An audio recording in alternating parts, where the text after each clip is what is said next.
Hello အားလုံးပဲမင်္ဂလာပါရှင်ဒီနေ့ကီကီကတော့မိုဟင်းရှက်ပြမှာပဲဖြစ်ပါတယ်ရှင်အရင်ဆုံးဈေးကဝယ်လာတဲ့မိုတွေကိုသလုံးထဲကိုထည့်ပြီးတော့ရင်းနေတဲ့ဖင်ပိုင်းလေးကိုကတ်ကြီးလေးနဲ့ညှက်ပေးပါမယ်ရှင်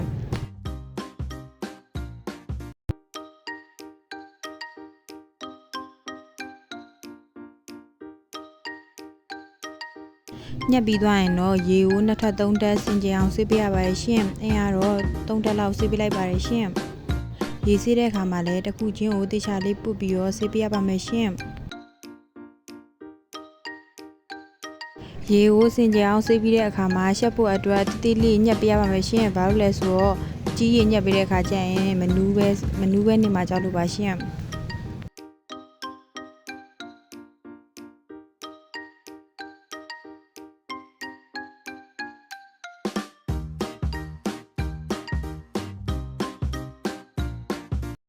ညက်ပြီးသွားရင်တော့ကြက်သွန်လေး3ဦးကိုအခွန်တင်ပြီးတော့လိထားပေးပါမယ်ရှင်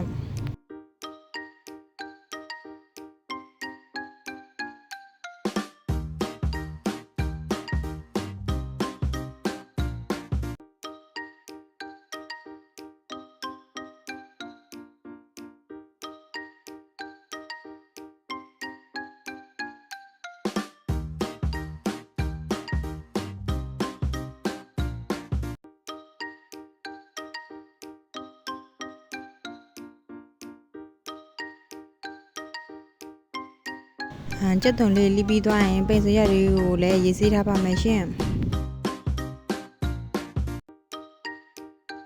အကုန်လုံးပြီးသွားပြီဆိုလို့ရှိရင်ဒဲဦးတဲ့ကိုစီထည့်မယ်စနွင်းထည့်ပြီးတော့ရှက်လို့ရပါပြီရှင်စီလေးပူလာပြီဆိုလို့ရှိရင်တော့လိထားတဲ့ကြက်သွန်လေးကိုထည့်ပြီးတော့ကြော်ပေးရပါမယ်ရှင်ကြက်သွန်လေးအတင်းလောက်နူးပြီဆိုလို့ရှိရင်မို့လေးတွေကိုထည့်လို့ရပါပြီရှင်မို့ထည့်ပြီးတစ်ချက်လောက်မှုပြီးရင်တော့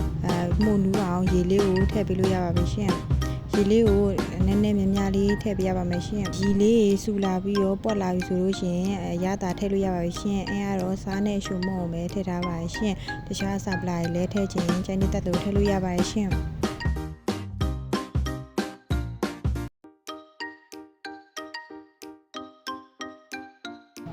ရေလေးလည်းအနေတော်လောက်ခမ်းပြီဆိုလို့ရှိရင်အနံ့လေးမွေးအောင်ပိတ်စရက်လေးထည့်လို့ရပါပြီရှင်